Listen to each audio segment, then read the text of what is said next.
देखिए ये नौजवान प्यासे हैं, ये कुछ करना चाहते हैं, ये ऐसे ही नहीं है। यहाँ कोई नाच गाना नहीं हो रहा है, यहाँ कोई डांस नहीं हो रहा है। आज लोग डांस पर जुड़ते हैं, नाच गाने पर जुड़ते हैं। इन्हें पहले से पता है कि कोई डांस नहीं होने वाला है, कोई डीजे नहीं चलने वाला है। यहाँ अच्छी बातें ही बोली जाएगी, वही सुनने आए हैं। क्या एक मुसलमान कभी झूठ बोल सकता है? ये कर सकता है, हाँ ये कर सकता है। वो कर सकता है, हाँ वो कर सकता है। ये कर सकता है, हाँ ये कर सकता है। झूठ बोल सकता है? नहीं नहीं नहीं।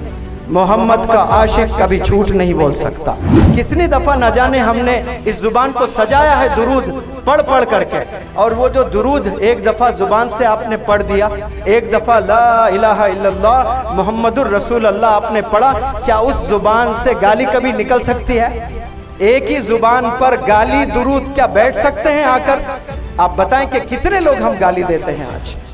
आज जो हालतें हम पर आ रहे हैं, ये हमारे करतूते हैं, ये हमने किया है, ये हम करने से ऐसी चीज़ें आ रही हैं। जैसे मुसलमान हमें होना है वैसे मुसलमान हम नहीं हैं। हमसे आज नाखुश है नीबर्स। हम 5 वक्त नमाज पढ़ लें, रोज़े रखें, हज पर जाएं, खूब सखावत करें, लेकिन मेरा नीबर मुझसे अगर नाखुश है तो फिर मैं एक सच्चा मुसलमान नहीं हूँ। नीबर मेंशन किया गया है, नीबर मुसलमान नहीं कहा गया। नीबर कोई भी हो सकता है, हिंदू भी हो सकता है, मुसलमान भी हो सकता है, क्रिश्चियन भी हो सकता है, सिख भी हो सकता है, गोरा भी हो सकता है, काला भी हो सकता है, अमीर भी हो सकता है, गरीब भी हो सकता है, लाचार भी हो सकता है, मिस्कीन भी हो सकता है, यतीम भी हो सकता है। नीबर अगर आपके बराबर में जो भी रहे वो आपसे नाखुश है। आप इमाम भी है मस्जिद के, आप स्कॉलर भी है, आप साइंटिस्ट भी है, आप इंजीनियर भी है, लेकिन वो आपसे नाखुश है तो फिर आप एक सच्चे मुसलमान नहीं हैं। आप उसके बराबर में हैं तो फिर आपकी अच्छाई से उसको इंस्पिरेशन मिलना चाहिए, तभी आप एक सच्चे मुसलमान हैं। आज हम लोग कोई एरिया में परफेक्ट नहीं है, ना हम पढ़ाई में परफेक्ट है, ना हम नमाज में परफेक्ट है, ना हम हमारे बिहेवियर्स जो रिलेटिव्स और नीबर्स के साथ हमारा रवैया कैसा होना है वहाँ परफेक्शन नहीं है। परफेक्शन अगर हमारी कौम में है तो सुस्ती में है। किसमें है? सुस्ती में है, बेकारी में है, ड्रग्स में है। उसमें हमारी कौम आगे ही आगे जाती जा रही है। कसम खा लें इस प्लेटफॉर्म से, आज अहद कर लें आप सब लोग कि आज से मैं सिगरेट नहीं पीऊँगा, आज से मैं 5 वक्त नमाज पढ़ूँगा, मैं कभी किसी को गाली नहीं दूंगा। मैं हमेशा मैसेज देने की कोशिश करता हूं। मेरे वीडियोस के ज़रिए से भी हिंदुस्तान के कोने कोने में मैसेजेस गए हैं, और बिलखुसूस ओल्ड सिटी में जो बंदे रहते हैं वहाँ मर्द हजरात तो दूर, मैं कई जगह मैंने मेरे कानों से सुने हैं ओल्ड सिटी में औरतों को गाली देते हुए। औरतें गंदी गंदी गाली, वो गालियों की एक गाली भी मैं आपके सामने मैं बता भी नहीं सकता। ऐसे गालियां कौन दे रही हैं? माएँ दे रही हैं, औरतें दे रही हैं। ये कहाँ हो रहा है? ओल्ड सिटी में हो रहा है। तो ओल्ड सिटी कब बदलेगी? ओल्ड सिटी में कब रेवोल्यूशन आएगा? एक एक घर करके चेंजेस आना है। मैं एक मिसाल देता हूँ कि एक प्लेट यहाँ पर ले आऊँगा और उस टेबल पर रखूँगा। उसमें हैदराबाद शहर का नाम तो सुना होगा ना आपने। हैदराबाद के 3 चीज़ें बड़ी मशहूर है, शेरवानी, बिरयानी और गंडी पेट का पानी। और हैदराबाद की बिरयानी तो बहुत ही मशहूर है।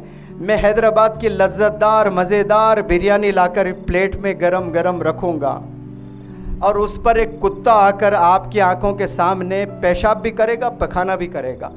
तो उस प्लेट में जो बिरयानी है मैं आपके सामने फेंक दूंगा, गरम पानी से बिल्कुल साफ धोऊंगा, और दूसरे पैकेट में जो बिरयानी है वो डालूंगा उस प्लेट में। ईमान से बताएं, दिल गवारा करेगा खाना खाने के लिए?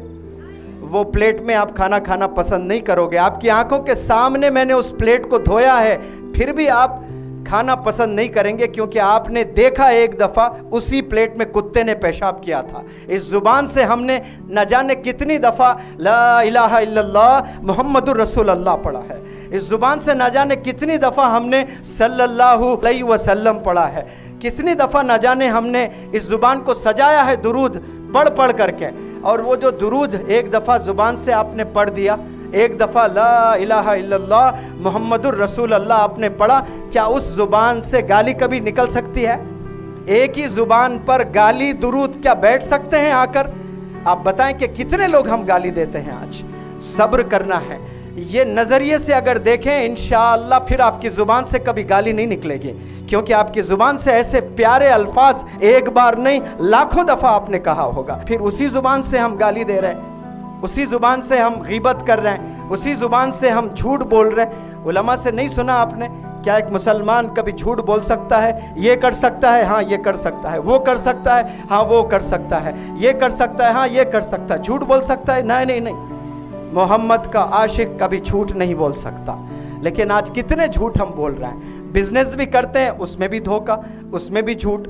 कोई चीज़ बेच रहे हैं और ये माल बिक रहा है, अब कह रहे हैं कि भाई ये कितने में है? भाई ये 3000 में है, इसको 2500 में दो। नहीं नहीं भाई इसकी पड़तली नहीं है, मैंने ख़रीदा इसको 28 में। अगर आपने 22 में ख़रीदा और ग्राहक को कह रहे हो 28 में ख़रीदा, तो आपकी हराम की कमाई है, क्योंकि आपने झूठ कह दिया। आप उसे 2000 में खरीद के 20000 में बेचिए, लेकिन बोलिएगा मत कि कितने में आपने ख़रीदा है। झूठ अगर बोल रहे हो तो हराम हो गया। आप मार्केट में कोई 3 बेच रहा है, आप 3500 में बेचें, लेकिन बोले मत कि मैंने इसमें इतने में ख़रीदा। झूठ 22 में ख़रीदा, आप 28 में ख़रीदे कह रहे हैं, तो हराम के लुक़मे आपके पेट में जा रहे हैं। कहाँ अल्लाह की रहमत हमारे घरों पर उतरेगी? ये नज़रिए से हमें सोचना है तो हमें कामयाबी मिलेगी इंशाअल्लाह। सोच हमने बदलना है, ये बहुत ज़रूरी है।